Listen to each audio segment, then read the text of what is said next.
দৈনিক প্রথম আলো পত্রিকাকে জাতির কাছে ক্ষমা চাইতে হবে বলে মন্তব্য করেন বাংলাদেশ জামায়াতে ইসলামীর আমির ডক্টর শফিকুর রহমান। সোমবার জামায়াতে আমিরের ফেসবুক পোস্টের পর জামায়াতে আমিরের প্রতি ভালোবাসা জ্ঞাপন করেছে বাংলাদেশের জনপ্রিয় অনুসন্ধানী সাংবাদিক ইলিয়াস হোসাইন। সাংবাদিক ইলিয়াস হোসাইন তার ভেরিফাইড ফেসবুক পেজে জামায়াতে আমিরের প্রতি কলিজার ভেতর থেকে ভালোবাসা রইল লিখে একটি পোস্ট করেছেন। প্রথম আলো পত্রিকায় গত ৩০ মার্চের পত্রিকায় ঈদ শুভেচ্ছার কার্টুনে কুকুরের ছবি ব্যবহার করেছিল। ওই ঘটনায় বাংলাদেশের অন্যান্য দলগুলো নিশ্চুপ থাকলেও জামায়াতে আমির ডক্টর শফিকুর রহমান তীব্র নিন্দা জানিয়েছেন। তিনি ওই ঘটনার প্রেক্ষিতে প্রথম আলোকে জাতির কাছে ক্ষমা চাইতে বলেন। বাংলাদেশের জনপ্রিয় অনুসন্ধানী সাংবাদিক ইলিয়াস হোসাইন দীর্ঘদিন ধরে প্রথম আলোর ষড়যন্ত্র ফাঁস করার মাধ্যমে বাংলাদেশের মানুষকে সতর্ক করে আসছিলেন। প্রথম আলোর বিরুদ্ধে বাংলাদেশে ভারতের পরিকল্পনা বাস্তবায়ন করার তথ্যভিত্তিক একাধিক ভিডিও সাংবাদিক ইলিয়াস হোসাইন তার ফেসবুক পেজ ও ইউটিউব চ্যানেলে প্রচার করেছেন। সাংবাদিক ইলিয়াস হোসাইন বিভিন্ন সময় দাবি করেছেন প্রথম আলো দেশের নানান গুরুত্বপূর্ণ ঘটনায় পক্ষপাতমূলক সংবাদ প্রচার করে। প্রথম আলো সংবাদ বিশ্লেষণের মাধ্যমে ভারতের সঙ্গে সূক্ষ্ম ষড়যন্ত্রে লিপ্ত থেকে দেশবিরোধী কর্মকাণ্ড সংগঠন করার তথ্য প্রচার করতে দেখা গেছে সাংবাদিক ইলিয়াস হোসাইনকে। এর আগে গত ৩০ অক্টোবর ২০২৪ সাংবাদিক ইলিয়াস হোসাইন তার অনুসন্ধানী অনুষ্ঠান 15 মিনিটসে প্রথম আলোর বিরুদ্ধে একটি অনুসন্ধানী প্রতিবেদন প্রকাশ করেন। জঙ্গি সাজিয়ে আটকের তালিকা করা হতো প্রথম আলোর অফিসে শিরোনামের ওই অনুষ্ঠানে পত্রিকাটি কিভাবে ভারতের পরিকল্পনা বাস্তবায়ন করে বাংলাদেশের জঙ্গি নাটক মঞ্চস্থ করত সে বিষয়ে চাঞ্চল্যকর সব তথ্য উঠে আসে। এই পত্রিকার মাধ্যমে বাংলাদেশের মানুষ সবচেয়ে বেশি জঙ্গিদের খবর জেনে থাকেন। জঙ্গিরা মাঠে কার্যক্রম শুরু করবার আগেই এই পত্রিকার অফিস তা জেনে যায়, আর তারা যা জানে সেটাই আইন শৃঙ্খলা বাহিনীকে জানানো হয়। এরপর আইন শৃঙ্খলা বাহিনী ঠিক সেভাবেই কাজ করে যেভাবে এই পত্রিকাটি চায়, আর পত্রিকাটি সেটাই চায় যেটা আমাদের পাশের দেশ ভারত চায়। যে পত্রিকার কথা বলছি তার নাম প্রথম আলো। পত্রিকাটি সম্পর্কে আপনাদের সকলেরই মোটামুটি জানা আছে, কিন্তু আজকে আপনাদের নতুন কিছু তথ্য জানাবো যেভাবে হয়তো এর আগে কখনো চিন্তা করেননি। প্রতিবেদনে সাংবাদিক ইলিয়াস হোসাইন প্রথম আলোর বিরুদ্ধে নানান তথ্য উপস্থাপন করে দাবি করেন পিলখানা হত্যাকাণ্ডে ভারত ও শেখ হাসিনা সরকারকে সরাসরি সহায়তা করেছিল প্রথম আলো পত্রিকার সম্পাদক মতিউর রহমান। ভারতীয় পরিকল্পনা নিখুঁতভাবে বাস্তবায়ন করতে প্রথম আলো পিলখানা হত্যাকাণ্ডের ঘটনায় ভিত্তিহীন সংবাদ প্রচার করে তদন্ত ভিন্ন খাতে প্রভাবিত করার মাধ্যমে ভারতকে সহায়তা করেছেন বলে তথ্য উঠে আসে ওই প্রতিবেদনে। পত্রিকায় কি শিরোনাম হবে, কোন নিউজ হবে, কারা বিশেষজ্ঞ হিসেবে মতামত দেবেন সবই প্রস্তুত করে রেখেছিল প্রথম আলো। এছাড়া বাংলাদেশে বিভিন্ন সময় জঙ্গি নাটক মঞ্চস্থ করতে প্রথম আলোর ভূমিকা তুলে ধরা হয় অনুসন্ধানী প্রতিবেদনে। একই সাথে পিলখানা হত্যাকাণ্ডকে কেন্দ্র করে মেজর জিয়াকে যেভাবে জঙ্গি জিয়া সাজিয়েছিল প্রথম আলো সে বিষয়ে চাঞ্চল্যকর তথ্য দেন জনপ্রিয় ওই সাংবাদিক। প্রথম আলো পত্রিকাটিতে প্রকাশিত প্রতিটি সংবাদে মেজর জিয়ার নামের আগে জঙ্গি শব্দটি লেখা হয়েছে, অথচ কথিত পেশাদার একটি পত্রিকা জঙ্গি শব্দটি লিখতে দাড়ি, কমা, কোলন, সেমিকোলন কিংবা কোট আনকোট কোনো চিহ্ন ব্যবহার করেনি। সাংবাদিকতার নিয়ম অনুযায়ী কারো নামের পূর্বে খুনি, ধর্ষক, জঙ্গি এসব বিশেষণ লাগাতে হলে তাদেরকে আত্মস্বীকৃত হতে হবে অথবা তাদের বিরুদ্ধে করা অভিযোগগুলো সন্দেহাতীতভাবে প্রমাণিত হতে হবে। তাহলে মেজর জিয়া কোন পদ্ধতিতে জঙ্গি হলেন? মেজর জিয়াকে জঙ্গি সাজিয়ে সংবাদ প্রচার করতে মেজর জিয়ার বাবার থেকে জোরপূর্বক মিথ্যা বক্তব্য নিয়েছিল প্রথম আলো সাংবাদিক। মেজর জিয়ার বাবার সাথে ঘটা ঘটনার সত্যতা নিশ্চিত করেন অনুসন্ধানী ওই প্রতিবেদনে। প্রথম আলোর ইচ্ছে মতো বক্তব্য না দিলে জিয়ার বাবাকে গ্রেফতার করার হুমকিও দেন প্রথম আলোর ওই সাংবাদিক। উনি বলল যে আমি সাংবাদিক ও আই রিপোর্ট এগেইনস্ট সামথিং, মানে উনি নাকি উনি বিশেষ সাংবাদিক বললে যে জানেন আপনার কিন্তু ক্ষতি হতে পারে, দেখো আমি একটু চেক করতেছি বুঝলেন, মানে যদি আমি মানে উনার পক্ষে আনসার না করি তাইলে আমার তো আয়না করে মানে করে ফেলি। সাংবাদিক ইলিয়াস হোসাইন তার প্রতিবেদনে তুলে ধরেন প্রথম আলো মেজর জিয়াকে জঙ্গি সাজানোর আগে তার ব্যক্তি জীবন ও কর্মজীবনে কেমন ছিলেন সেটিও। ক্যাপ্টেন জিয়া এমন ইন্টেলিজেন্ট অফিসার যে সময়ে কম্পিউটার আর্মিতে চালুও হয় নাই, সে সময় হি ওয়াজ এক্সপার্ট ইন আইটি এবং আইটি এক্সপার্ট ছিল এবং আউটস্ট্যান্ডিং ব্রিলিয়ান্ট আইকিউ তার ছিল টপ লেভেলের আইকিউ। তো আমি জিওসি কে নাম দিলাম, স্যার আপনি সিলেক্ট করেন এখান থেকে। জিওসি 1 নম্বরটা টিক করে দিলেন, জিয়াকে আনা হলো ডিভিশন হেড কোয়ার্টারে। তো ডিভিশন হেড কোয়ার্টার স্টাফ হিসেবে I had and everybody had very good relation. General ইয়েও বলতে পারবেন এখন, আমি যার নাম বললাম, হ্যাঁ উনিও বলতেন, উনি তো ওনার ডাইরেক্ট আন্ডারে ছিলেন এই ক্যাপ্টেন জিয়া।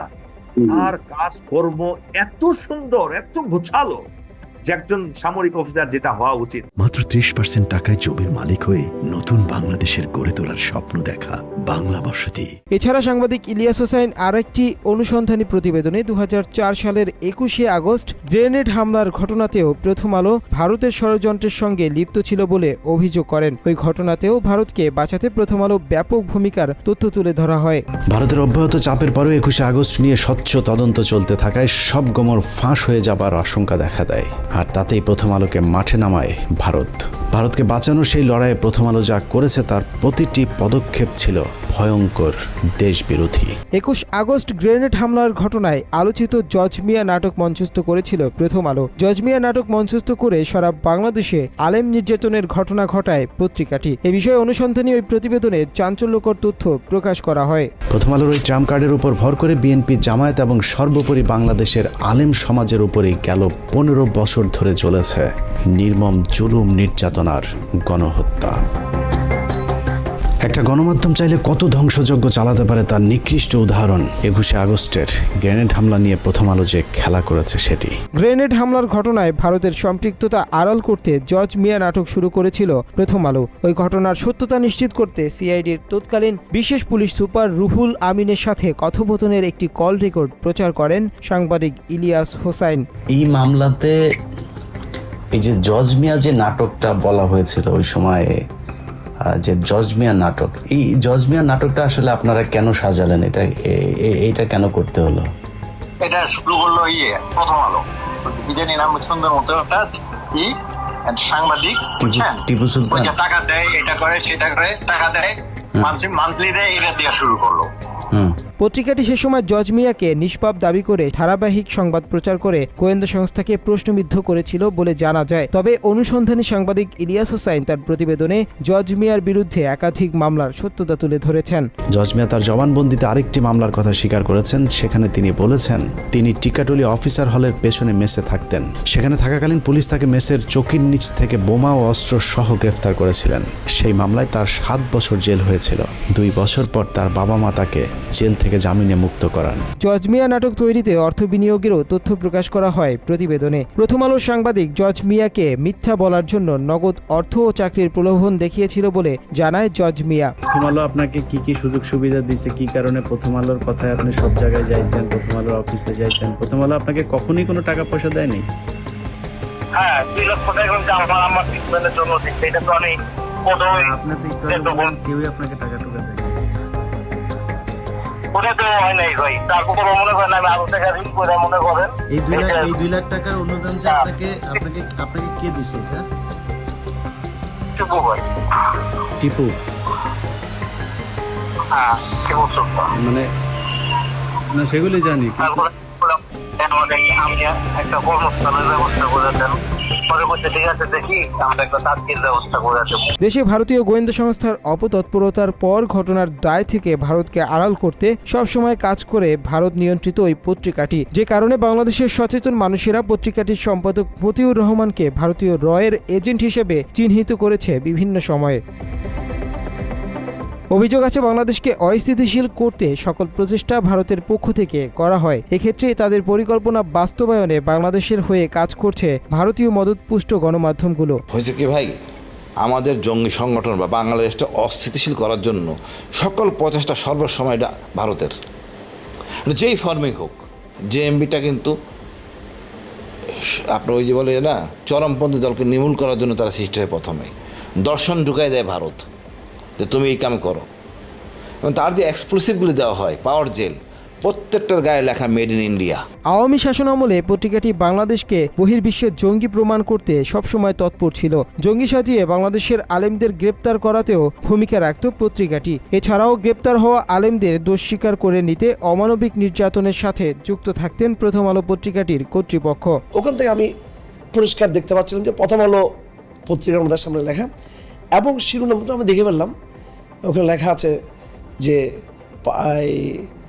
আমেরিকান এমবেসি ও ভারতীয় দূতাবাসে আক্রমণের পরিকল্পনায় চট্টগ্রাম থেকে এই জঙ্গিদেরকে গ্রেপ্তার, একদম হেডলাইন এটা। ভারতের পরিকল্পনা বাস্তবায়নে আওয়ামী শাসনামলে প্রশাসনের বিভিন্ন ইউনিটের সদস্যরা বাংলাদেশের নিরীহ অসংখ্য মানুষকে মিথ্যা ঘটনায় আটক করে অমানবিক নির্যাতন করত। নির্যাতনের শিকার মানুষগুলোর দাবি, ওই নির্যাতনে প্রত্যক্ষ ও পরোক্ষভাবে জড়িত থাকত প্রথম আলো পত্রিকার সম্পাদক মতিউর রহমান, যে কারণে মাঝে মধ্যেই প্রথম আলোর বিরুদ্ধে ফুঁসে উঠতে দেখা গেছে বাংলাদেশের ধর্মপ্রাণ মানুষদের। ইসলামপন্থীদের উপরে, বিশেষ করে ইসলামপন্থীদেরকে গুম, মিথ্যা মামলায় জড়ানো, তাদেরকে নির্যাতন করা ইত্যাকার যত রকমের পদক্ষেপ ছিল বিভিন্ন ইন্ডিয়ার প্রযোজনায় এবং হাসিনা সরকারের সমর্থনে বিভিন্ন বাহিনীগুলো এই ধরনের যত কর্মকাণ্ড পরিচালনা করত, আমরা খেয়াল করে দেখেছি সরেজমিনে যে এই কাজগুলোতে তাদের মুখপাত্র হিসেবে, নেতৃস্থানীয় প্রতিষ্ঠান হিসেবে প্রথম আলো এবং ডেইলি স্টার তাদেরকে সহযোগিতা করত। দীর্ঘদিন ধরে প্রথম আলোর বিতর্কিত কর্মকাণ্ড মানুষের মাঝে প্রচার করার পরও প্রথম আলো তাদের কর্মকাণ্ড বন্ধ করেনি। গত ঈদে তারা আবারও মুসলমানদের ধর্মীয় অনুভূতিতে আঘাত করে কার্টুন প্রকাশ করেছিল। ওই ঘটনায় রাজনৈতিক দলগুলো নিশ্চুপ ছিল, তবে জামায়াতে ইসলামের আমির ডক্টর শফিকুর রহমান ওই ঘটনায় প্রতিবাদ জানিয়েছে। এরপরেও প্রথম আলো সতর্ক না হলে সাধারণ মানুষ কঠিন প্রতিরোধ গড়ে তুলবেন বলে ধারণা অনেকের। মুনতাসির তাশরিফ, বাংলা এডিশন।